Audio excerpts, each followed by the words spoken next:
የተወደዳችሁ እግዚአብሔር ቤተሰቦች እስኪ አስቡት። አሁን እግዚአብሔር አይደለም ወደ ቤት ያመጣቸው አይደል? አሁን ካህናት ቀረብ ብላችሁ መምህር አባቴ ስትሏቸው ዝም ይላችሁ ምን ትላላችሁ? ያው በዚህ ዘመን ህሊናችን እንደው በዛ ሰዓት ብዙ ሐሳብ አያመላልስም። እግዚኦ አያችሁ እንዴት በቋፍ እንደሆነ። ራሱ ባለቤቱ ክርስቶስ ግን እባክህ ልጄ ታማለች እርዳኝ እያለች ከሩቅ ነው፣ ከሰሜን ነው፣ ከነናዊት ሰሜን ነው፣ ከሲሮፊኒቃ ወይም ዛሬ ሊባኖስ ደቡብ ሊባኖስ ከሚባለው አካባቢ ነው የመጣችው። ዝም ማለት ጨቋቸው ሐዋርያት እንኳን ኧረ እባክህ እየጮኸች ነው አንድ ነገር በላት አሉ። እንዲያው ባይናገር ይሻል ነበር አይደለም? መናገሩ የባሰ ነው። የልጆችን ወስዶ ለልጆች መስጠት አይገባም ውሻ ያላት ማለት ነው። ኢዮብንም እንደዚሁ ለሰይጣን መብት የሰጠው የኢዮብ ማንነት እንዲገለጥ ነው። ኢዮብ ያን ሁሉ ፈተና መሸከም መቻሉ እንኳን ሳይሆን ሆኖ እንኳን ይገርማል። ሳይሆን ግን ኢዮብ እንዲህ ማድረግ ይችል ነበር ቢባል ማን ያምናል?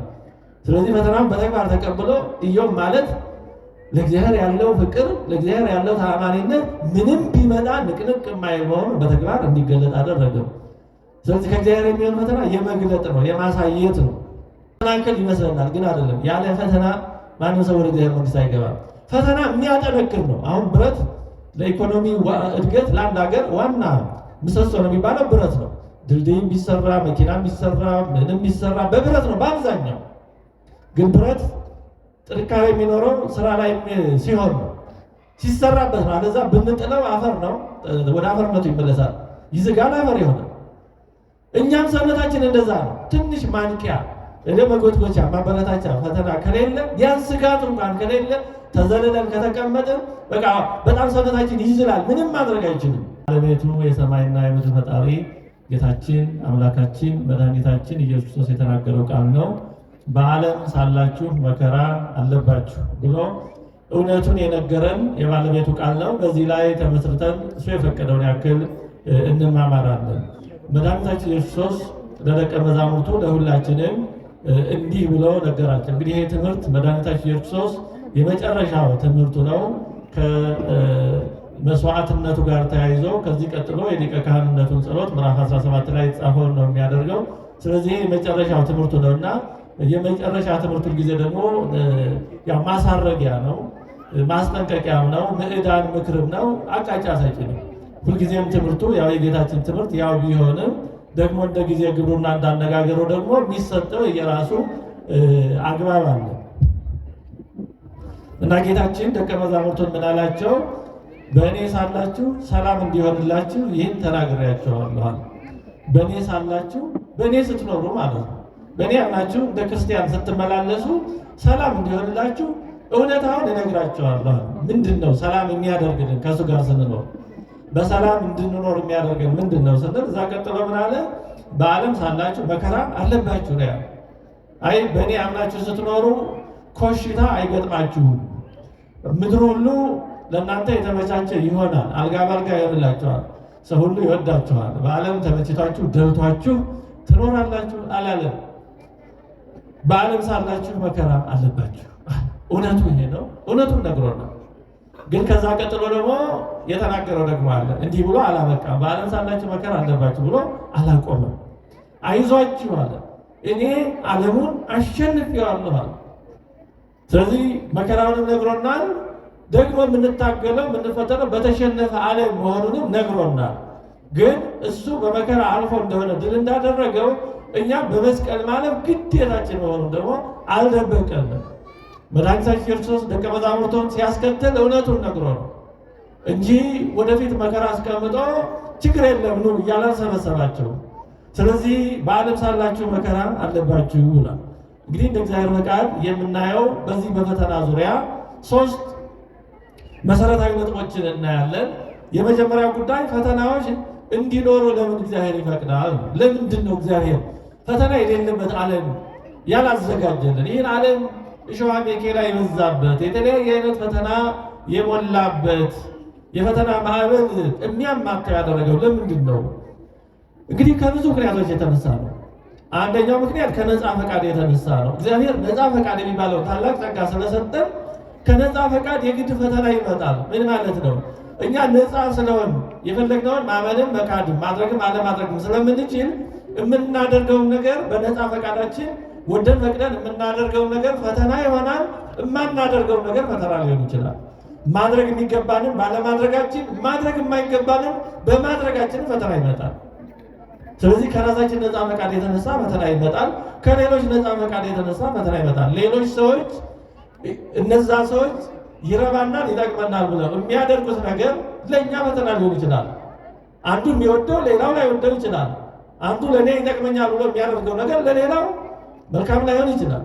ለአንዱ ድል ማሸነፍ ሲሆን ለሌላው ሽንፈት ነው። ለአንዱ ትርፍ ሲሆን ለሌላው ኪሳራ ሊሆን ይችላል። ስለዚህ በአጠቃላይ ከነፃ ፈቃድ የተነሳ ፈተና ይኖራል። ይህ ዓለም ሰይጣን ባይኖር እንኳን ነፃ ፈቃድ እስካለ ድረስ ፈተና አይቀርም።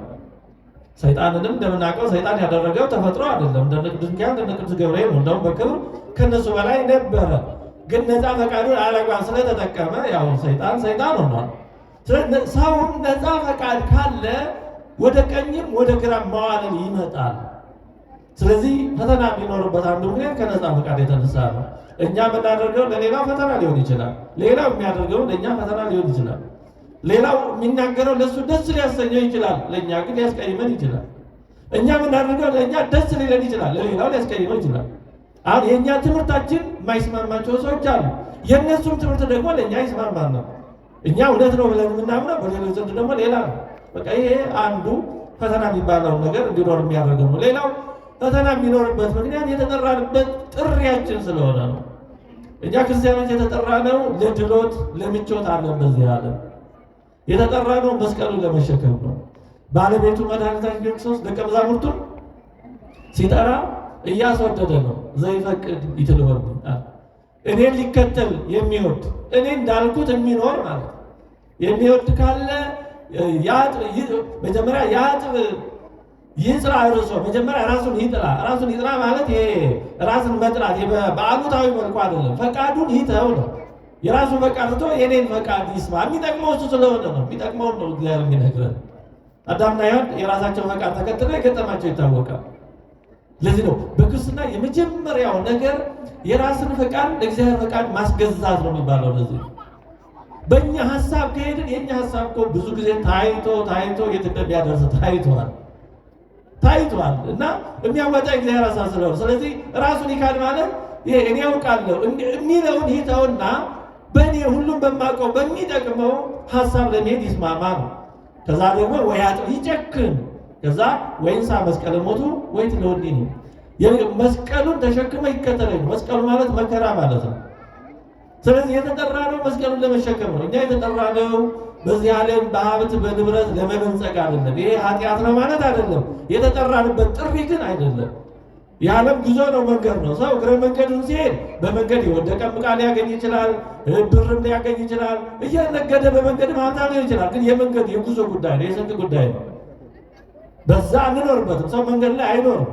ጤና አንኖርበት ራሱ ዓለሙ እንኖር ብንል አያስኖረንም። ይሄው እያሰቃየ ዓለሙ እኮ መኖሪያችን እንዳልሆነ አውጥቶ ይነግረናል። ስለዚህ የተጠራነው መስቀሉን ለመሸከም ነው። ፈተና የሚኖርበት ምክንያት እኛ ክርስቲያኖች ጥሪያችን መስቀሉን ለመሸከም ነው። መስቀል ማለት እያንዳንዳችን እንደየጸጋችን የምንቀበለው ነው። መስቀሉን የማይሸከም ክርስቲያን አይደለም። ሁሉም የራሱ መስቀል አለው። ባለትዳሩም የራሱ መስቀል አለው። ብቸኛውም የራሱ መስቀል አለው። ያገባውም መስቀል አለው፣ ያላገባውም መስቀል አለው። በትዳር ሆነው ልጅ ያላቸውም የራሳቸው መስቀል አለ። ዛሬ ልጅ ማግኘትም መስቀል ነው። ቀላል አይደለም። ልጅ ማግኘት እንደ ድሮ በድሎ ያድጋል አይደለም። ልጅ ማጣትም የራሱ መስቀል አለው። ሀብትም የራሱ መስቀል አለው። ሀብትን መሸከምም ከባድ ነው። ሰው ሀብት ሲያገኝ አኗኗሩ፣ አዋዋሉ፣ አነጋገር ሁሉ የሚለወጥ ሰው አለ። አዎ ካልተሸከሙት ከባድ መስቀል ነው ሀብትም። ድህነትም እንደዛ ደግሞ መስቀል ነው። በአግባቡ ካላወቁበት ድህነትም ደግሞ ራሱን የቻለ መስቀል ነው። ጤና መሆንም መስቀል ነው። ጤነኝነትን በሚገባ በአግባቡ ተቀብሎ ተሸክሞ እግዚአብሔርን ለማገልገያ ማዋል ይሄም መስቀል ነው። በሽተኛነትን መስቀል ነው። ሁሉም የየራሱ መስቀል አለው። ካወቁበት ወደ ክርስቶስ የማያደርስ መንገድ የለም። ማለት መስቀሉ በየተሰጠው ሰው እንደዛ ልሁን ሳይል ማለት ነው። ብቸኛው እንደ ባለትዳር እንደ ብቸኛው፣ ድሃው እንደ ሀብታም ሳይል በየተሰጠው መስቀል ወደ ክርስቶስ መድረስ ይችላል። ከክርስቶስ ከመስቀሉ መሳተፍ ይችላል እና የተጠራንበት ነው ለማለት ነው። በሁለተኛ ጢሞቴዎስ 3:12 ላይ ቅዱስ ጳውሎስ በእውነትም በክርስቶስ ኢየሱስ እግዚአብሔርን እየመሰሉ ሊኖሩ የሚወዱ ሁሉ ይሰደዳሉ። የሚገርም እግዚአብሔርን እየመሰሉ የሚኖሩ አይደለም ያለው። መስሎ እግዚአብሔር መስሎ ከመኖር ሁላችን ላንደርስ እንችላለን። መመኘት ግን መፈለግን ይገባናል። ስለዚህ እግዚአብሔርን እየመሰሉ ሊኖሩ የሚወዱ ሁሉ ይፈተናሉ። ሰይጣንን የሚያስጨንቀው ከፍጹምነት ደርሰን እግዚአብሔርን መምሰላችን አይደለም፣ ለመምሰል መሞከራችን ራሱ ያበሳጨዋል። ከውስጣችን ፈተና አለና እየተጠራ ነው በዚህ መንገድ ለማለፍ ነው። እግዚአብሔርን እየመሰሉ የሚኖሩ ሁሉ ይሰደዳሉ። ስደት ሲባል የግድ አገር ጥሎ ከቤት ንብረት ተፈናቅሎ መውጣት ብቻ አይደለም። ለምሳሌ አንድ ክርስቲያን እውነተኛ ሰው በሚኖርበት በሚሰራበት አካባቢ ላይወደድ ይችላል። ይሄ የማያስበላ የማይገባው እንደዚህ እየተባለ በህሊናቸው ሊያሳድዱት ይችላል እየተባለ ከነሱ ከሐሜቱ ከዘረኝነቱ ዘመን ከሚያመጣው ቆሻሻ የማይሳተፍ ከሆነ ይኸው መጣ ሊሉት ይችላሉ። እና መሳደድ ብዙ አይነት ነው። ከአካላዊ መሳደድ የሚቀድመው ህሊናዊ ማሳደድ ነው እና የተጠራንበት ነው። እኛ ክርስቲያኖች የተጠራነው ለዚህ ነው። ፊልጵስዩስ 1:29 ላይ ቅዱስ ጳውሎስ ይህ ስለ ክርስቶስ ተሰጥቷችኋልና ይላል። ምንድነው የተሰጠን? ስለ እርሱ መከራ ደግሞ ልትቀበሉ እንጂ በእርሱ ልታምኑ ብቻ አይደለም። ብዙ ጊዜ የምንዘነጋው ይሄንን ነው። የተጠራነው ለመዘመር ለማመስገን ብቻ ይመስለናል። ለማመን ብቻ አይደለም የተጠራነው፣ በመከራ ለማለፍ ነው የተጠራነው። ስለዚህ ማስታወስ ይሄን ደጋግመን ያስፈልገናል። እንደ ኮሽ ባለ ቁጥር ወይ እግዚአብሔር ምን አደረግን አይባልም። የተጠራንበት ነው። አስችለኝ አበርታኝ ነው የሚባለው። ክርስትና መንገዱ ይሄ ነው እና የተጠራንበት ስለሆነ ነው። ሌላው ፈተና እንዲኖር እግዚአብሔር የሚፈቅድበት ምክንያት ሁሉንም ፈተና እግዚአብሔር ያመጣል ባይባልም እንደዛም ባይባልም ግን በተለያየ ምክንያት የሚሆኑትም ከመሆን የማይከለክልበት ምክንያት ሌላው መልካም ነገርን በእውነት የምንፈልግ የምንሻ መሆናችን በተግባር የሚመሰከረው በፈተና ስለሆነ ነው። ፈተና ማስመስከሪያ ነው። የምር ያልሆነን ነገር ማንም ሰው ሊፈልግ ይችላል። አንድ ሰው አንድ ነገር የምር ፈልጎታል አልፈለገውም የሚባለውን የሚለየው የሆነን ነገር መክፈል ሲችል ነው። የማይከፍል ሰው የውሸት ነው። ለምሳሌ ኢኮኖሚስቶች እውነተኛ ዲማንድ ይሄ ማርኬት ዲማንድ የሚሉት መግዛት የሚያችል የገንዘብ አቅም ያለው ሲሆን ነው እንጂ አሁን በአንድ ሱቅ ሲያልፍ አንድ ሰው የሆነ ልብስ ወይም ዕቃ አይቶ አቤት ይሄን ባገኘሁት ብሎ መግዛት ካልቻለ ዲማንድ አይባልም፣ ፍላጎት አይባልም፣ ጉንሸታ ነው የሚባለው። ስለዚህ እኛም የምር ጸጋ እግዚአብሔርን ራሱ መፈለጋችን እውነትን መፈለጋችን ንጽህናን ቅድስናን መፈለጋችን የሚረጋገጠው በትንሽም ቢሆን በአቅማችን በሚወጣው ፈተና ማለፍ ስንችል ነው። አለዛ የአንገት በላይ ነው የሚሆነው። ያዝ ዘመድ ከገበያ የማይገድ ይባላል። እንዲሁ ዝም ብለው እግዚአብሔር እወዳለሁ ቤተክርስቲያንን እወዳለሁ ይህን ማንም ልጅ ይችላል። ግን የምር ነው ወያ ፍቅራችን የሚለው የሚፈተነው የሚታወቀው በፈተና ማለፍ ሲቻል ነው። አሁን ብቻችንን አናልፈውም ግን ያን በአኮቴት መቀበል አስችለኝ እያሉ በዛ በማለፍ ነው በእውነቱ እግዚአብሔርን የእውነት እንደምንፈልግ ማሳየት የሚቻለው በዛ ነገር። አለዛ በሰላም ጊዜማ ሁሉም መንፈሳዊ ሁሉም ጻድቅ ሊመስል ይችላል። ሁሉ ጻድቅ በጊዜ ልቱ እንደተባለ ሁለት ጓደኛሞች ነበሩት ይባላል። አንድ ሰው በጣም እንደ ቀኝና ግራ አይኑ አድርጎ የሚወዳቸው እና አንድ ቀን ሀሳብ መጣለት። እንዲያው እኔ እንደምወዳቸው እኩል ይወዱኛል ብሎ ሊፈትናቸው ፈለገ እና በገጠር እንግዲህ ጓዳው ማጀት ይባላል። ከዛ ላይ አልጋ አድርጎ የሆነ ነገር አጋድሞ ጨርቅ ጋቢ አልብሶ መጀመሪያ አንደኛውን ጓደኛውን ጠራው። ጓዴ አቤት እጀ ሳተ አለ። ታውቃላችሁ እጀ ሳተ ማለት ምን ማለት እንደሆነ?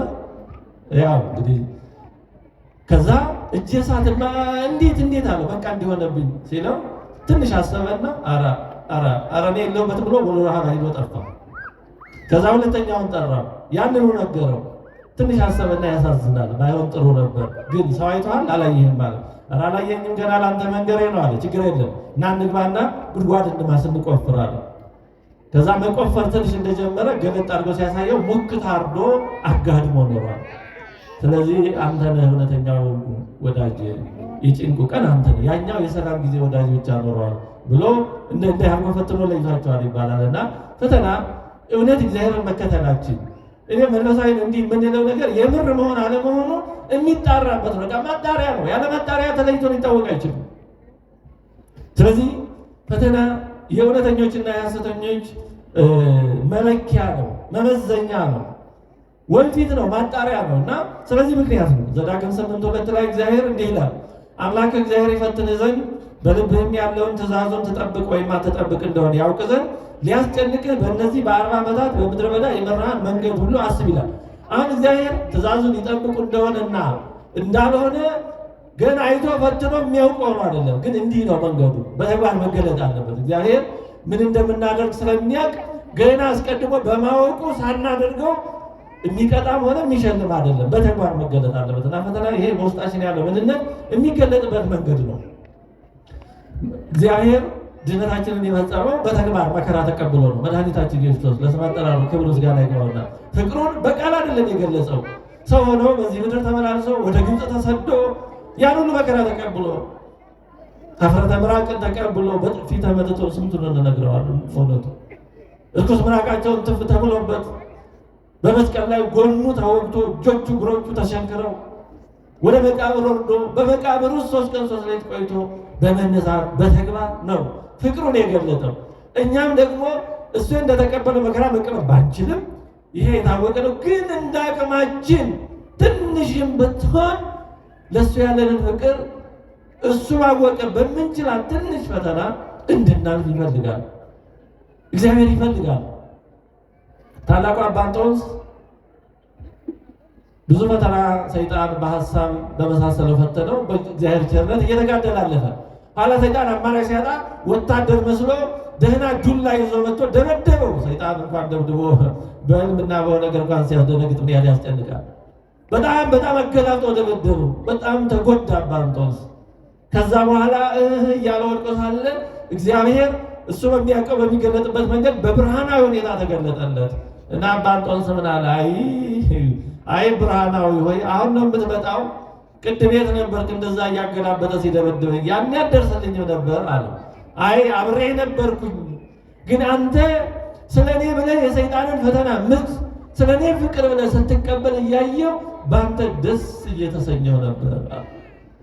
እና ትንሽ የምትሆን እንደ አቅማችን የምትሆነውን ነገር ስለ እግዚአብሔር ፍቅር ብለን ስንቀበል እግዚአብሔር ማየት ደስ ይላል። ይሄን ይፈልጋል እግዚአብሔር። የፍቅር አምላክ ነው።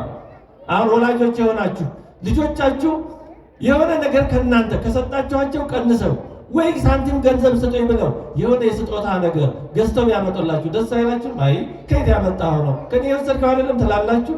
ሐሳቡ እናንተን ለማስደሰት የተጨነቁት ነገር እሱን አይደለም የምታዩት። የስጦታ ፈረስ ጥርሱ አይታይም ይባላል። ሐሳቡ ነው። ሰው አስቦ ልስጥ ማለቱ ነው። ያ የፍቅሩ መገለጫ ነው። ስለዚህ ፈተና እግዚአብሔር እንደምንወድ በተግባር የሚገለጥበት እድል ነው። እንዴ በሰላም ጊዜ እንዲሁ ሲመቻችማ ሲሞላማ እንደተባለው ማን ችግር አለው? እና ስለዚህ ምክንያት ነው እግዚአብሔር ፈተናን የሚፈቅድበት ምክንያት። ቅዱስ ጳውሎስ ሐዋርያዊ መልእክቱ ላይ ምዕራፍ 12 ቁጥር 5-8 እንደ ልጆችም ከእናንተ ጋር ልጆች ሆይ የጌታን ቅጣት አታቃል፣ በሚገሥጽህም ጊዜ አትድከም፣ ጌታ የሚወደውን ይቀጣዋልና የሚቀበለውንም ልጅ ሁሉ ይገርፈዋል ብሎ የሚነጋገረውን ምክር ረስታችኋል። ለመቀጣት ታገሱ፣ እግዚአብሔር እንደ ልጆች ያደርግላችኋልና። አባት የሚቀጣው የሚቆጣው የሚወደውን ልጅ ነው። ለምን? ልጁ እንዲበላሽበት አይፈልግም ነው። እንዲበላሽበት ስለማይፈልግ ነው። እግዚአብሔርም የሚቀጣው እንድንበላሽ ስለማይፈልግ ነው።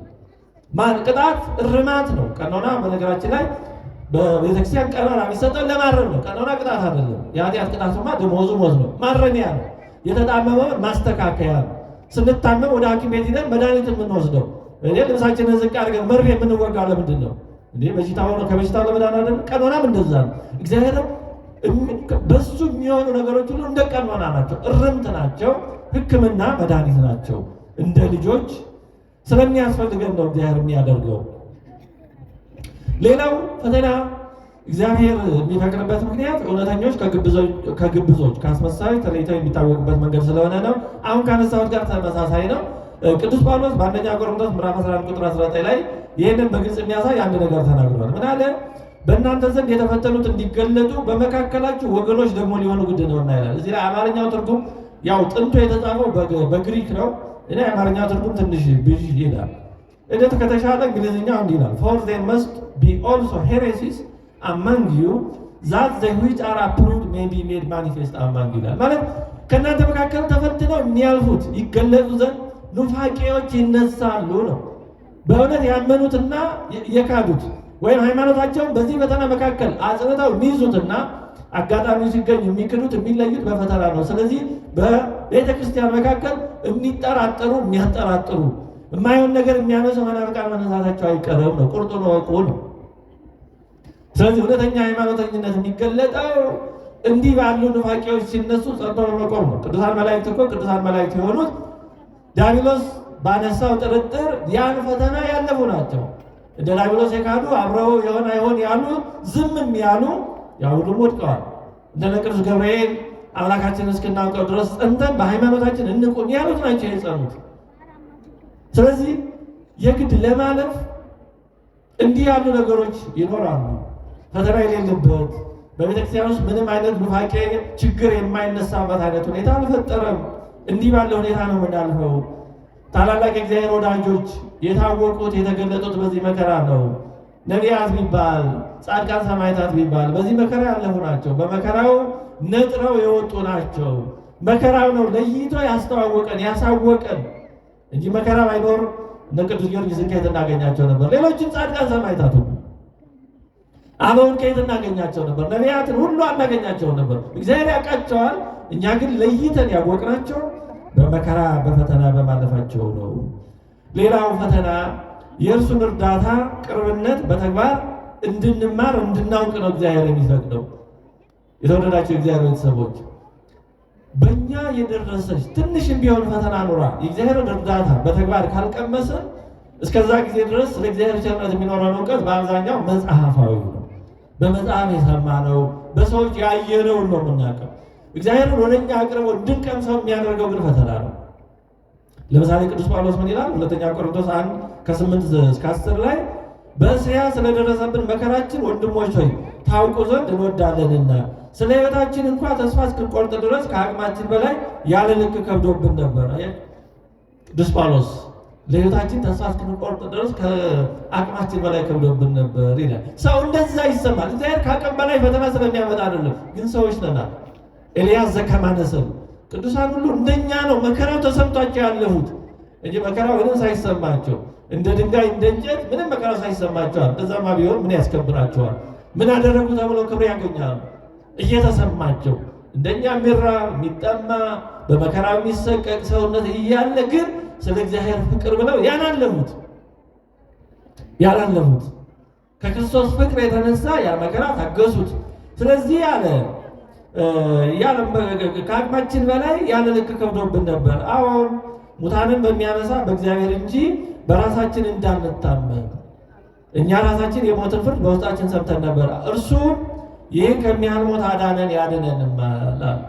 ስለዚህ አሁን በጣም ለሕይወታቸው ተስፋ እስኪቆርጡ ድረስ አድርሷቸው ከነበረው መከራ ስላዳናቸው እግዚአብሔር አሁን እንዲህ ያለው ካለው ሞት ካዳነን ወደፊት የሚያድነናል። እምነታቸው ጨመረ።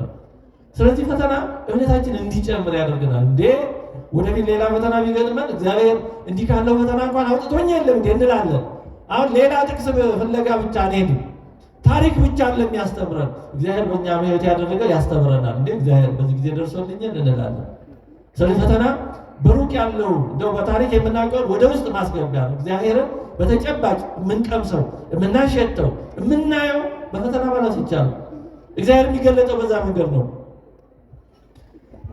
እግዚአብሔር ብዙ ጊዜ ቸርነቱን ጸጋውን የሚሰጠው እንዲህ ባለ መንገድ ነው። ግብፃውያን ለምሳሌ በብዙ መከራ ያልፋሉ። መከራው እኛም ሀገር አሁን ሞልቶ ተርፏል። እመቤታችን ዘይቱን በተባለችው ቤተክርስቲያን ለ3 ዓመት በተከታታይ ተገልጣላቸዋለች። ይህን ታሪክ አሁን ምናልባት ብዙዎቻችሁ ታውቃላችሁ ብዬ ተስፋ አድርጋለሁ። በደብረ ምጥማቅ ለ5 ቀን መገለጧ በተአምረ ማርያም ተጽፎ እናነባለን። ያ የቆየ ዘመን ነው፣ ወደ መካከለኛው ዘመን ነው። ይሄ ግን በቅርብ ዘመን በ1960ዎቹ ውስጥ ያን ጊዜ የነበሩ ሰዎች አሁንም በሕይወት አሉ እና ለምንድን ነው እመቤታችን 3 ዓመት እስላሙ ክርስቲያኑ ምንም የማያምነውም በቃ ማንኛውም ሰው እየሄደ ያያት ነበር። 3 ዓመት ነው የተገለጠችው። 3 ዓመት ያህል በተከታታይ በአብዛኛው በተከታታይ እያዩት በቤተክርስቲያኑ ጣራ ላይ ብርሃን ለብሳ ትመጣ ነበር በየቀኑ ወደ ማታ ነው። እና ለምን ተገለጠችላቸው? የተገለጠችበት ምክንያት ዋናው እንግዲህ እነሱ እንደሚነግሩን እስራኤል በ6ቱ ቀን ጦርነት የአረብ ሀገሮችን ግብፅን ማሸነፍ ነበር እና ግብፃውያን የተሸነፍነው በክርስቲያኖቹ ምክንያት ነው ብለው ክርስቲያኖችን እንደ ምክንያት እያደረጉ ሊያጠቋቸው ፈለጉ። ስለዚህ በዛ ዘመን የነበረው የግብፅ መንግስት ክርስቲያኖችን ወይ አገር ለቃችሁ ጥፉ ወይ እስልምናን ተቀበሉ አለዛ እኛ የምናደርገውን ትቀበላላችሁ የሚል በጣም አስጨናቂ መውጫ መግቢያ የሌለው ከባድ አማራጭ የማይባል አማራጭ ሰጧቸው። በዚህ ጊዜ የግብፅ ኦርቶዶክስ ክርስቲያኖች ወደ እግዚአብሔር አመለከቱ፣ ወደ እመቤታችን አመለከቱ። በዚህ ጊዜ ነው እመቤታችን የተገለጠችው እና መጀመሪያ ስትገለጥ ቤተክርስቲያኑ ጣራው ላይ ባጠገቡ ማዶ ለማዶ ጋራጅ ያለው አንድ ሙስሊም ነው ያያት እና የሆነች ወጣት ልጃገረድ ቤተክርስቲያኑ ጣራ ላይ ወጥታ ራሷን ፈጥፍጣ ከዛ ጥላ ልታጠፋ መስሎት በጣም ተጨነቀ። ኧረ እባክሽ እንዳትወድቂ ራስሽ እንዳትጥይ ምናምን ይላል። ነገሩ እንደዛ አይደለም እና እየቆየ ምን እንደሆነ እየታወቀ ሄደ። 3 ዓመት ነው እመቤታችን ያለ ማቋረጥ በተከታታይ የተገለጠችላቸው። በዛ መከራ ውስጥ ስለነበሩ ነው።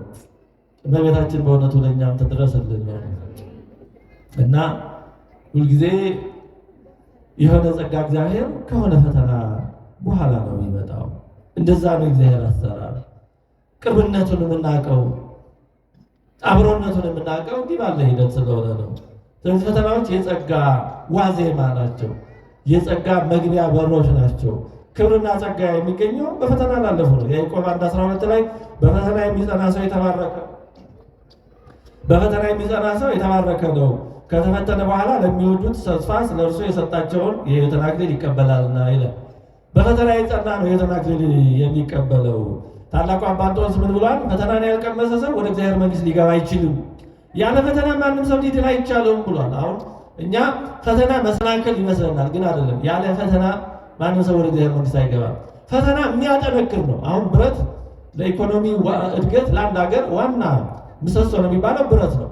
ድልድይም ቢሰራ መኪናም ቢሰራ ምንም ቢሰራ በብረት ነው በአብዛኛው። ግን ብረት ጥንካሬ የሚኖረው ስራ ላይ ሲሆን ነው፣ ሲሰራበት ነው። አለዛ ብንጥለው አፈር ነው፣ ወደ አፈርነቱ ይመለሳል፣ ይዝጋል፣ አፈር ይሆናል። እኛም ሰውነታችን እንደዛ ነው። ትንሽ ማንቂያ መጎትጎቻ ማበረታቻ ፈተና ከሌለ ያን ስጋት እንኳን ከሌለ ተዘልለን ከተቀመጥን በቃ በጣም ሰውነታችን ይዝላል። ምንም ማድረግ አይችልም። ስለዚህ እውነቱ ነው አባ እንጦንስ ሰው ያለ ፈተና ወደ እግዚአብሔር መንግሥት ሊገባ አይችልም ያለው። ይህን ሁሉ አጠቃሎ ቅዱስ ጴጥሮስ በሁለተኛ መልእክቱ 4:13 ላይ ነገር ግን ክብሩ ሲገለጥ ደግሞ ሐሴት እያደረጋችሁ ደስ እንዲላችሁ በክርስቶስ መከራ በምትካፈሉበት ልክ ደስ ይበላችሁ። የሚገርም ነው። በክርስቶስ መከራ እስቲ እንደው ይህን ቃል አብረን በለው። እውነቱ በክርስቶስ መከራ በሉ እስቲ በምትካፈሉበት ልክ ልመልሰው። በክርስቶስ መከራ በምትካፈሉበት ልክ ደስ ይበላችሁ። አዎ የደስታ እውነተኛ የደስታ ምንጭ ይሄ ነው። በክርስቶስ መከራ በተካፈለው መጠን ነው ሰው ደስ የሚሰኝ። እውነተኛ ደስታ የሚመጣው ከዛ ነው። እውነተኛ ደስታ ከመብል፣ ከመጠጥ፣ ከልብስ፣ ከጌጣጌጥ፣ ከስሜት አይደለም የሚመጣው። የክርስቶስን መከራ እሱ ባዘጋጀልና በፈቀደው መንገድ በተቀበልን መጠን እውነተኛ ደስታ የሚገኘው በዛ ነው። ቅዱሳን ሐዋርያት እየተገረፉ ደስ እያላቸው የወጡት ስለዚህ ነው። ይሄ የማይገለጥ ደስታ ነው። ጌታችን ዓለም የማይሰጠው ሰላም ያለው ይሄንን ነው።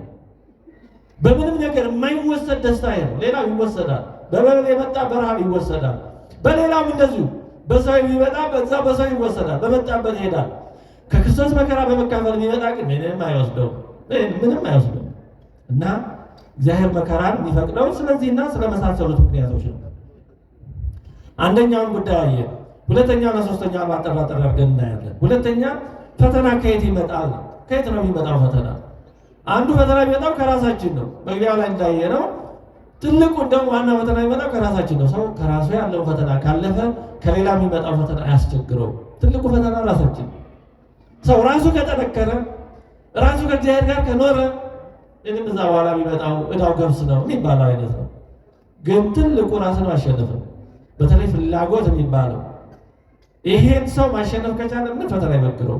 ስለዚህ ዋናው የፈተና ራሳችንን ራሳችን ሲባል ምኞታችን አለ፣ መስራት ሲገባል የማንሰራው ስራ አለ። በስንፍና በፍርሃት በይሉኝታ በአድርባይነት በመሳሰል ፈተና ሁሉ ከኃጢአት አይመጣም። ከኃጢአት የሚመጣ አለ፣ እውነት ነው። ሁሉም ፈተና ግን በኃጢአት የሚመጣ አይደለም። ሁሉም በቤተ ክርስቲያን በግላችን የሚደርስ ፈተና ሁሉ ከኃጢአት የሚመጣ አይደለም። አዎ ኃጢአት ትልቅ የፈተና ምንጭ ነው፣ ግን ሁሉም ፈተና ደግሞ በኃጢአት አይመጣም። ጥንቃቄ ያስፈልጋል። እንዲያው ዝም ብሎ የሆነውንም ያልሆነውንም በኃጢአታችን እያሉ ሁሉንም ነገር አንድ ነገር ላይ መለጠፍ ጉዳያችን በትክክለኛ ማንነታቸው እንዳናይና ተገቢውን መፍትሄ እንዳንፈልግ ይጋርዳል። ስለዚህ ሁሉንም ነገር ኮሽ ባለ ቁጥር በኃጢአታችን ማለት በአንድ በኩል ትክክል ነው። አዎ ኃጢአታችን ብዙ ነገር ያወጣል። በሌላ በኩል ደግሞ ትክክል ላይሆን ይችላል።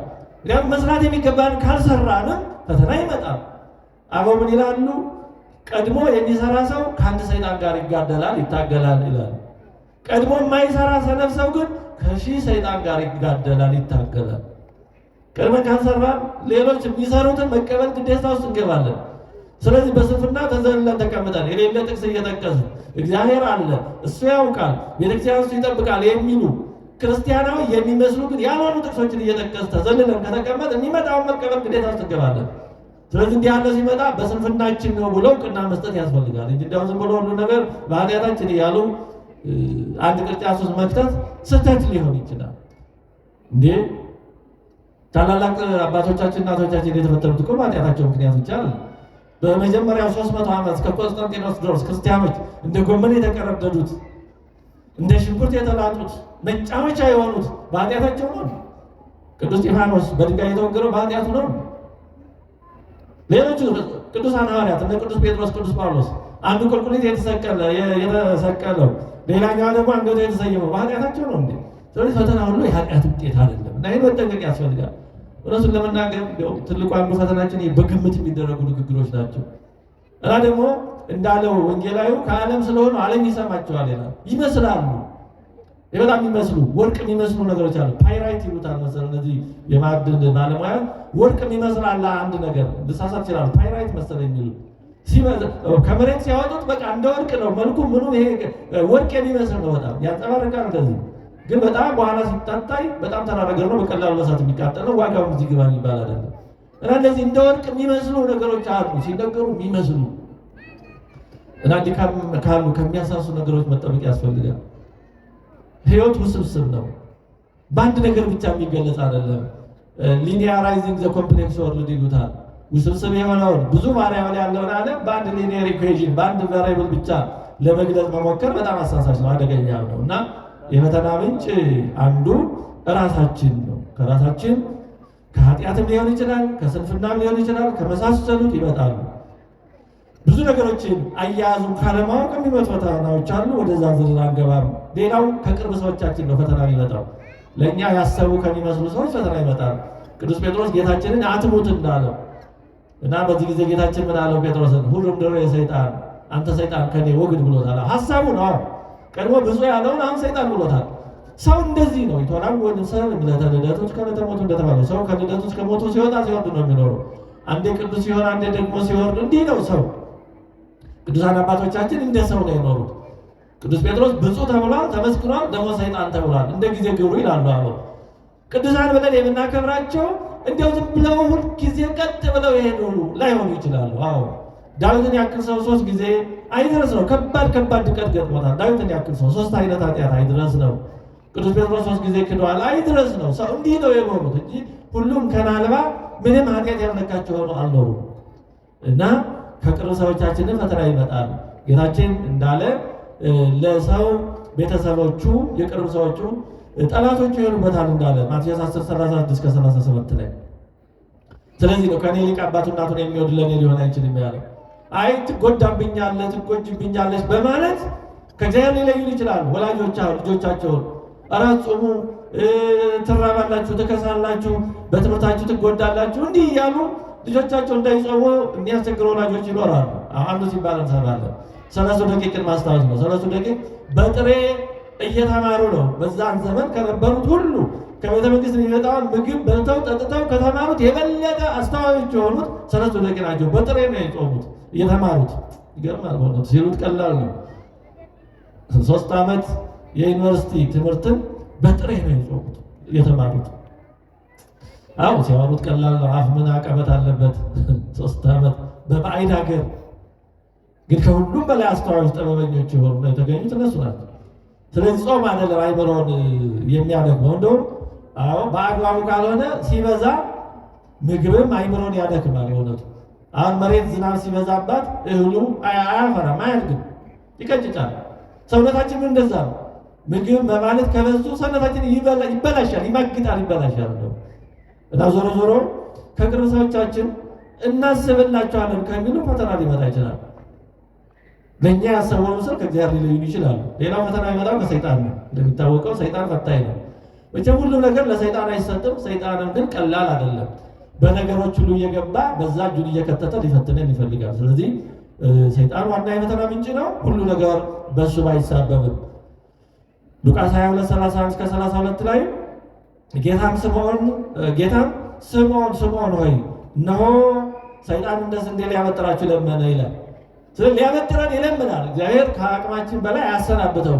ግን ሰይጣን ሁሌ እኛን ለመፈተን እንደታገለ ነው። ሌላ ስራ የለውም። የሚገርም ነው። እንደው ግን ይገርማል። እውነት ተያይዞ ለመውደቅ ይሄን ያህል ትግል፣ እኛ ለመጠቀም ይሄን ያህል እንኳን መረታ። በጣም እንዲሁ ይገርማል። አልተረጎም የሚል ነገር ነው። አብሮ ለማጣት እኮ ነው። እኛ ተፈትኖ በመጣሉ የሚያገኘው ምንም ነገር የለም።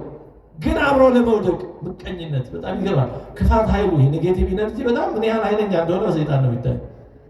ግን እኛ ስንት ክብር ተዘጋጅቶ ስንት ጸጋ ፊታችን እያለ ሳንጠቀምበት ብዙዎቻችን፣ ሁላችን ማለት ባይሆኑ እኔንና እኔን የመሰሉ ግን ብዙ ያልፈናል። እና ዞሮ ዞሮ ሌላ ፈተና የሚመጣው ከሰይጣን ነው።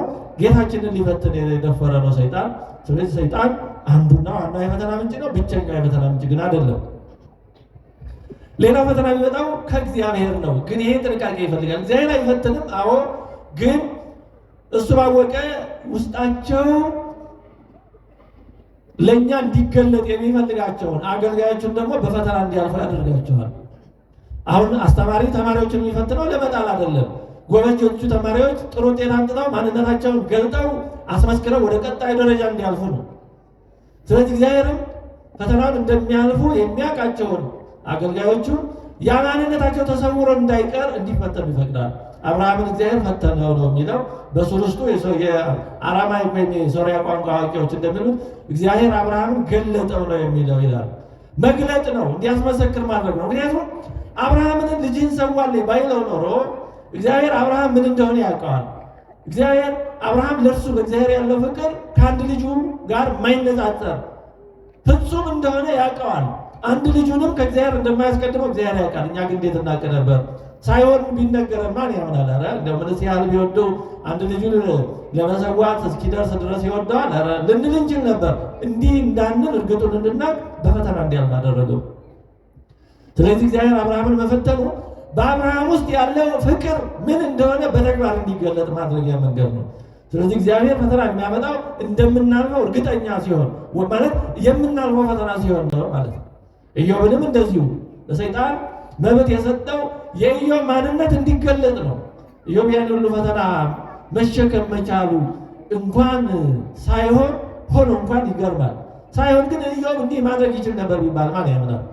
ስለዚህ ፈተናውን በተግባር ተቀብሎ ኢዮብ ማለት ለእግዚአብሔር ያለው ፍቅር፣ ለእግዚአብሔር ያለው ታማኝነት ምንም ቢመጣ ንቅንቅ የማይል መሆኑን በተግባር እንዲገለጥ አደረገው። ስለዚህ ከእግዚአብሔር የሚሆን ፈተና የመግለጥ ነው፣ የማሳየት ነው። በአገልጋዮች ውስጥ ያለው ምንነት እንዲታወቅ ነው ማድረግ ነው። በማቴዎስ ወንጌል ምዕራፍ 15 ቁጥር 21-28 ላይ አንዲት ከነናዊት ሴት ወደ እርሱ መጥታ ጌታ ሆይ ልጄ ታማለችና እባክህ እርዳኝ እያለች ትጮኻለች። እርሱ ግን ዝም አላት ይላል። ዝም እየጮኸች ዝም አላት። ከዛ ሐዋርያት እባክህ በኋላችን ትጮኻለች አሰናብታት አሉ።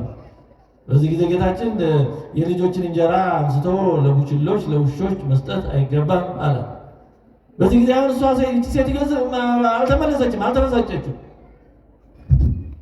የተወደዳቸው እግዚአብሔር ቤተሰቦች እስኪ አስቡት። አሁን እግዚአብሔር አይደለም ወደ ቤት ያመጣቸው አይደል?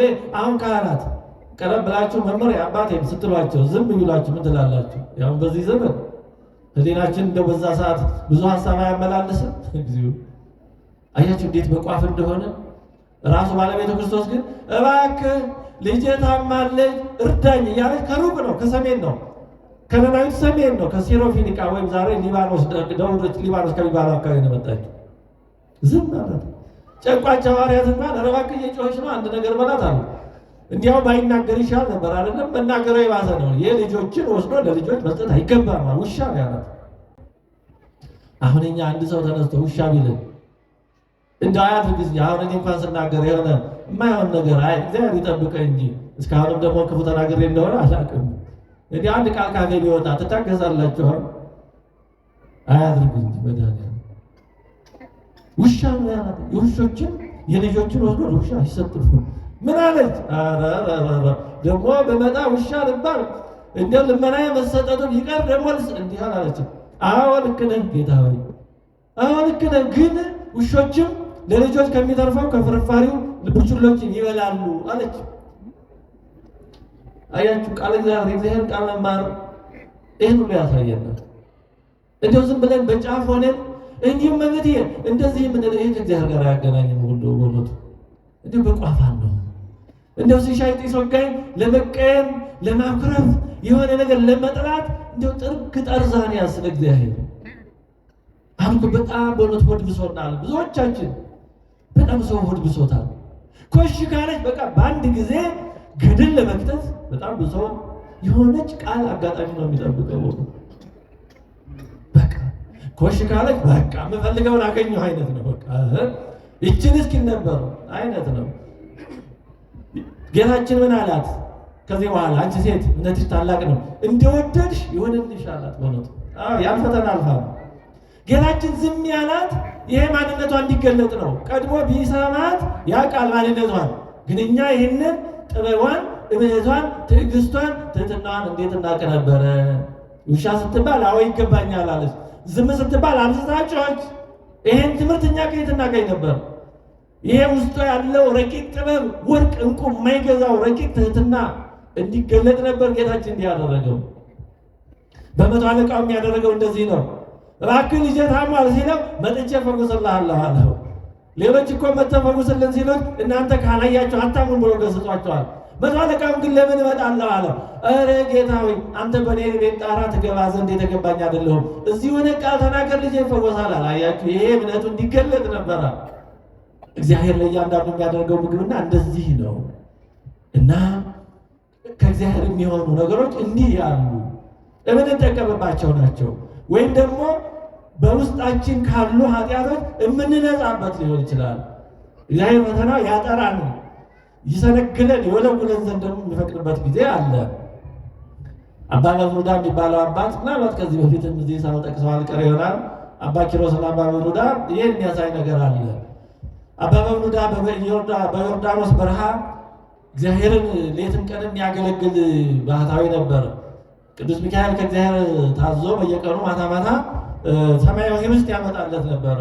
አንድ ቀን ግን ይህን ሰማያዊ ህብስት አንድ እንግዳ መነኩሴ ከሌላ ቦታ የመጣ ነበር። እግዚአብሔርን ሳያስፈቅድ ለዛ መነኩሴ ያን መና አቀረበና አበላው እና ያ መነኩሴ ክፉ መነኩሴ ነበርና ይሄ ባህታዊ በዚህ በረሃ የሚጋገርበት ምን የለ ወይ በአካባቢው መንደር የለ፣ ከየት ነው ይሄን የሚያመጣው? ይሄ መሰሪ መተተኛ ሳይሆን አይቀርም ብሎ ከተሰጠው መና ቆርሶ በልብሱ ቋጥሮ ወስዶ ከገዳሙ ሲደርስ ደወል ደወልና ሰብስቦ በዮርዳኖስ በረሃ እንዲህ ያለ ባህታዊ እንዲህ ያለ ነገር ይበላል፣ መሰሪ ሳይሆን አይቀርም እዩት የማይውላችሁ ሲል ቅዱስ ሚካኤል መጥተው ከእጁ ንጥቅ አድርጎ ወስዶ እግዚአብሔር ፊት ቀረበ። እግዚአብሔርም በብኑዳ አገልጋዬ ክፉ ሰራ እስመ ወሀበ ቅዱሳተ ለከለባት ቅዱስ የሆነውን የተቀደሰውን እኔን ሳያስፈቅድ ለዚህ ክፉ ሰው ሰጥቷልና ከዚህ በኋላ መናውን ከአባ በብኑዳ ከልክለ አባ ፊልሞና ለሚባል ሌላ ባህታዊ እንዲህ ባለ ቦታ ውስጥ ተሰጠ። አገልጋይ ቅዱስ ሚካኤል አለው። አባ በብኑዳ መናው ቀረ። አባ ኪሮስ የአባ በብኑዳ አዲስ ደቀ መዝሙር ነው። ከዛ በኋላ እየዞረ ፍራፍሬ ጥራጥሬ መለመን ጀመረ። እውነቱ አንድ ጥፋት ከመና ወደ ፍራፍሬ ወደ ጥራጥሬ ወደ ስራ ስር ይወስዳል። በእውነቱ እንዲሁ ሳናቀ ከማጥፋት እግዚአብሔር ይሰውረን። በእውነቱ እና እንዲህ እየለመነ ሲመጣ አንድ ቀን አባ ኪሮስ ካህናቱ ሁሉ ማዕጠንቱን ይዘው ልብሰ ተክህኖ ለብሰው ተሰልፈው የሀገሩ ወታደር ሰልፍ አድርጎ ትርኢት ሲያደርግ በጣም የሚገርም ነገር አየ እና አንዱን ጠየቀ። ወዳጅ አቤት፣ ምንድን ነው ይሄ? ንጉሥ ልጁን ድሮ ነው ይሄ ሁሉ ነገር አለ። ኧረ ምን ልጁን ይድራል? ራሱ ንጉሥ ሞቶ ነው እንጂ አለው። ኧረ ጉድ ነው። ሞትም ይሄን ያህል ክብር አለው፣ ሞትም ይሄን ያህል የሚገርም የሚያምር ነገር አለው ብሎ እያደነቀ ሲመጣ አባ በብኑዳን አባቱን ባህታዊውን ጅብ በልቶት ይሄ ጠጉሩ ጥፍሩ ምናምኑ ብቻ ቀርቶ አገኘ። አባ ኪሮስ በጣም ተበሳጨ። እንዲህ እግዚአብሔር ሆይ በዚህ ዓለም በሀብት በድሎት በስልጣን በምቾት የኖሩትን ሲሞቱ እንኳን በክብር ታስቀብራለህ። ስለ አንተ የዚህን ዓለም ሀብቱን ንብረቱን ሚስትን ልጅን ሁሉን ትተው በበረሃ አንተን ሲያገለግሉ የኖሩት ነው በጅብ ታስበላለህ። ኧረ ምንድነው ነገር እኔ ፍርድህ አልገባኝም፣ ካልገለጥክልኝ ከዚህ መሬት አልነሳም ብሎ መሬት ላይ ወደቀ። 40 ቀን ቆየ። በ40ኛው ቀን ጌታችን መጥቶ አነሳው። ሳር በቅሎበት ነበር 40 ቀን። ጌታችን ኃይሉን ደግሞ ነበር አነሳውና ምክንያቱን ነገረው። ወዳጄ ኪሮስ ሆይ ምክንያቱ ነገሩ እንዲህ ነው ማለት ያ ባለጸጋው ንጉሱ እንደዛ በጥሩ ሁኔታ ሲቀበል ያየኸው ምንም ክፉ ቢሆን እኔን የማያምን ቢሆን እንደ ሰውነቱ አንዳንድ ጥሩ ነገር ስለነበረው እኔ ዋጋ ስለማላስቀር ያችን ጥሩነቱን በስነ ስርዓት በክብር እንዲቀበል በማድረግ ዋጋውን ከፍየዋለሁ። ወደ እኔ ሲመጣ ምንም የሚቀበል ዋጋ የለውም፣ ዋጋውን በዛው ጨርሷል በምድር ነው። ስለዚህ ነው በክብር እንዲቀበል ያደረኩት። አባ በብኑዳ ደግሞ ምንም ወዳጅ አገልጋይ ቢሆን ያችን አንተ የምታውቃትን ጥፋት ፈጽሟል። ስለዚህ ወደ እኔ ሲመጣ ያቺ ዕዳ በደል እንዳትሆንበት በዚሁ ከፍሎ ዕዳውን ጨርሶ በእኔ ፊት ሲመጣ ያለ ወቀሳ ያለ ከሰሳ እንዲመጣ ብዬ ነው፣ ማጥሪያ ነው። ይህን ነው ያደረግኩት። ወዳጄ ኪሮስ ይሄ ነው አለው። በዚህ ጊዜ አባ ኪሮስ ሰግዶ ጌታዬ ሆይ በእውነት ፍርድ ፍትሐዊ ነው፣ ርቱዕ ነው ብሎ አመስግኗል። እና እንዲህ ላሉ ምክንያቶችም እግዚአብሔር ስላወቀ የሚፈቅዳቸው ፈተናዎች አሉ። በመጨረሻ ሶስተኛ አንስተን ባጭሩ መጨረሻው በፈተናዎች ውስጥ ለመጽናትና ድል ለማድረግ ምን እናድርግ ነው። ፈተና አይቀርም። በምናውቀው በማናውቀው ምክንያት ከራሳችንም ከሌላ በሚመጣ ምክንያት ፈተና የግድ የማይቀር ነው፣ ማጥሪያ ነው። እግዚአብሔር ስራ የሚሰራበት መንገድ ነው። ይህን መርሳት የለብንም። አሁን እግዚአብሔር በፈተና ውስጥ የሚሰራው የሚያጠራው ነገር ይኖራል፣ የሚያስተካክለው ነገር ይኖራል። ፈተና መጥረጊያም ነው። ጌታችን ቤተ መቅደሱን እንደምናውቀው የሚገለበጠውን ገልብጧል፣ የሚጠራውን አጥርቷል። ስለዚህ ፈተና መከራው ማጠሪያም ሊሆን ይችላል። የደፈረሰው እሱ የሚያጠራበት ሊሆን ይችላል። በዮሐንስ ወንጌል ምዕራፍ 15 ላይ የሚያፈራውን የበለጠ ፍሬ እንዲያፈራ ይቆርጡታል ይላል፣ ባለአትክልቶች እንደሚያደርጉት። ስለዚህ የሚያፈራው የበለጠ ፍሬ እንዲያፈራ ማድረጊያ ሊሆን ይችላል። መሰናክል የሆነውን ማስወገጃ ሊሆን ይችላል። እግዚአብሔር እሱ ባወቀ የሚሰራውን ለምን እንደሚሰራው ስለማናቅ በፈተናዎች ውስጥ ለመጽናትና ድል ለማድረግ ማድረግ የሚገባን አንደኛው ስለ ፈተና ያለንን አረዳድ በቃል እግዚአብሔር ማድረቅ ነው። ፈተና ሁሉ መቅሰፍት አይደለም። ፈተና ሁሉ ከሰይጣን አይደለም። ፈተና ሁሉ ከኃጢአት አይደለም። ግን ደግሞ እሱ ባወቀ በተለያየ ምክንያት የሚመጣ ስለሆነ በዚህ ዓለም እስካለን ድረስ ፈተና የማይቀር ስለሆነ ስለ ፈተና ያለንን አረዳድ በቃል እግዚአብሔር ማድረቅ ያስፈልጋል። ሰው እንደመሆናችን በተለይም ደግሞ ክርስቲያን እንደመሆናችን ሊገጥመን የሚችል ነገር መሆኑን ቀድሞ መገንዘብና በመንፈስ መዘጋጀት ያስፈልጋል። እንደ ኮሽ ባለ ቁጥር ወይ እንዴት እግዚአብሔር እያለ ማለት እንዴ እግዚአብሔር እያለም እኮ ነው ፈተናው የሚመጣው። እንዴ እሱ ባወቀ የሚሰራበት መንገድ ነው እንጂ እንዴ ክርስቲያን ስንሆን እግዚአብሔር ስንሆን እንዴ ታዲያ 300 ዓመት ክርስቲያኖች መከራ የተቀበሉት ክርስቲያን ስላልሆኑ ነው? እግዚአብሔር ስለሌለ ነው? አይደለም። ከግብዝነት መውጣት ያስፈልጋል። አንዳንድ እኛ በግምት የምንፈጥራቸው አስተሳሰቦች አሉ፣ በጣም አደገኛ የሆኑ እንደዛ ካሉ ነገሮች መውጣትና ወደ እውነተኛው ክርስቶሳዊ እይታ መምጣት ያስፈልጋል። ስለዚህ ስለ ፈተና ያለንን አረዳድ በቃል እግዚአብሔር ማስተካከል ተገቢ ነው። አባታችን ማር ይስሐቅ እንዲህ ይላል፣ በሆነ መልካም ስራ ለመሳተፍና ጥሩ ነገር ለማድረግ ስትፈልግ ከሁሉ አስቀድሞ በአንተ ላይ ስለሚመጡብህ ፈተናዎች ራስህን አዘጋጅ፣ ይሄ እንደሚሆን ፈጽሞ አትጠራጠር ይላል። በእውነት የሚኖር እግዚአብሔር ጋር ለመኖር የሚፈልግ የግድ ፈተና ይገጥመዋል። ይሄንን አስቦ መዘጋጀት ነው። ሌላው የእምነት ሰው መሆን ነው። ቅዱስ ዮሐንስ ወንጌላዊ በመልእክቱ አንደኛ ዮሐንስ 5:4 ላይ ዓለምንም የሚያሸንፈው እምነታችን ነው ይላል። ተወደዳችሁ እግዚአብሔር ቤተሰቦች፣ ይህን ዓለም የሚያሸንፈው ጉልበትም ፈሊጥም ጥበብም ምንም አይደለም። ይሄ አያስፈልግም እያልኩ ግን አይደለም። አሁን አንዳንድ ጊዜ የኛ ችግር አንዱን ስንይዝ ሌላም በሙሉ እርግፍ አድርጎ ይመተው ይችላል። ጸሎት አስፈላጊ ነው። ጸሎት ብቻ የሚል ትምህርት ግን የለም።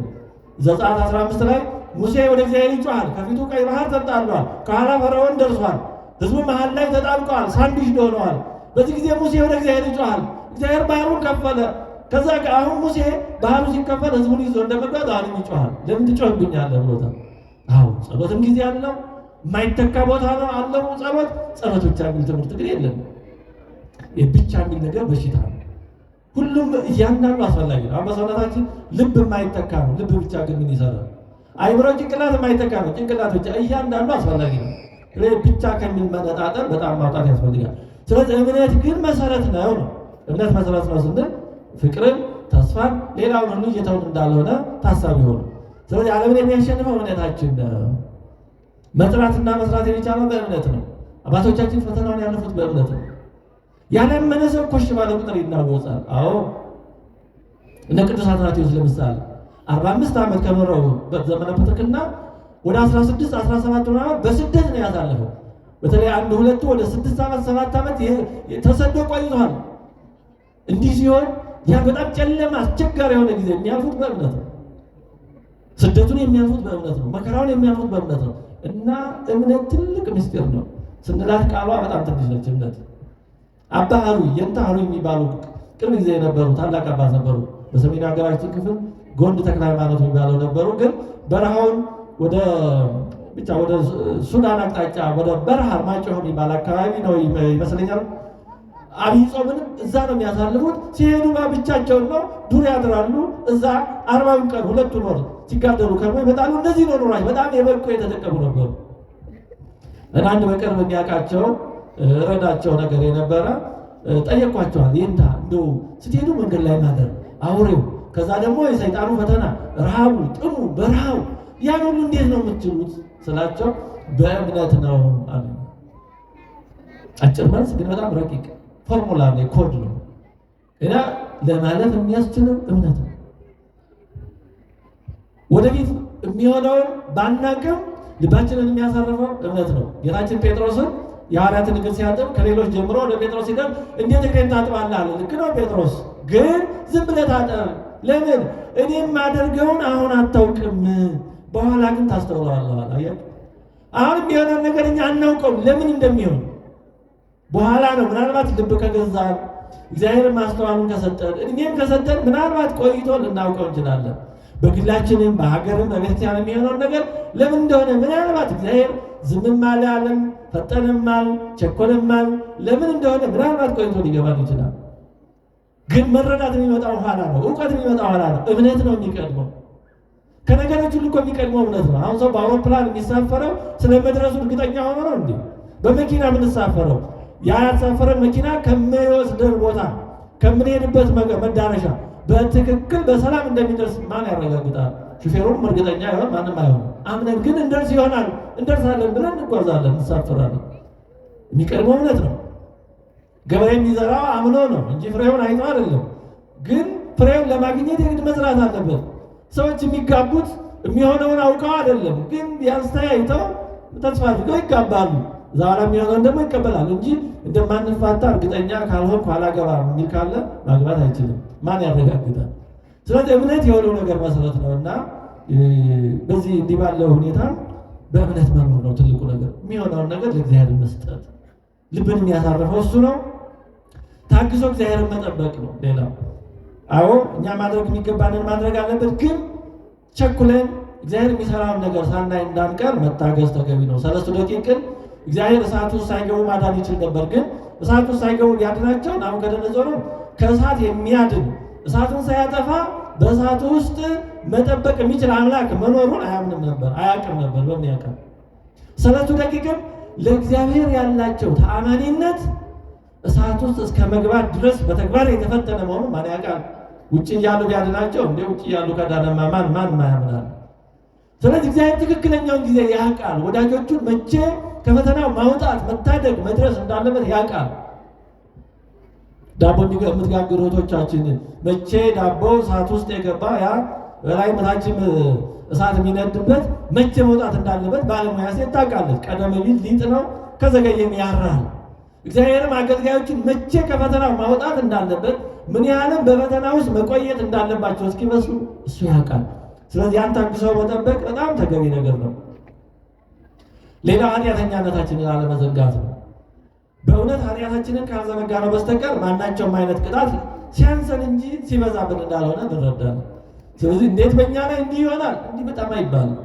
በእውነቱ እንዲህ እግዚአብሔር እንዲህ ያለው ነገር እንዲህ እኛ ኢትዮጵያውያን እኛ ኦርቶዶክሳውያን ይህን ያህል 365 ቀን እየተቀደሰ ማህሌት እየተቀበልና ይህን እግዚአብሔር ዕዳ ነው እንዲህ ብድር ነው የኮለራሳችን ነው። ከዛ ላይ ምኑን ያክል በአግባቡ አደረግን?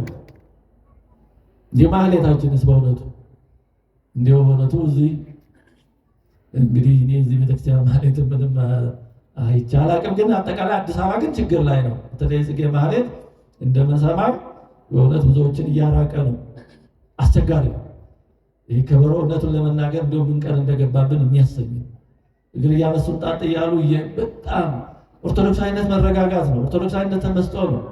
እንኳን ቤተክርስቲያን ውስጥ ያው ቤተክርስቲያን ውስጥ እኮ ብንንቀሳቀስ እንኳን ልክ ሰው ጥቅጥቅ ብሎ ልክ እንደዚህ በተቀመጠበት እንደምንም እያሉ በጥፍር እንደመጓዝ ሆኖ ነው ቤተክርስቲያኑ ሰው መራመድ ያለበት። ባዶ የሚታይ ሰው ባይኖር እንኳን ዝም ብሎ እርመድ አይባልም ውጭ እንደሚደረገው እና እንዲህ ያሉ ነገሮችን ብናያቸው ጥሩ ነው።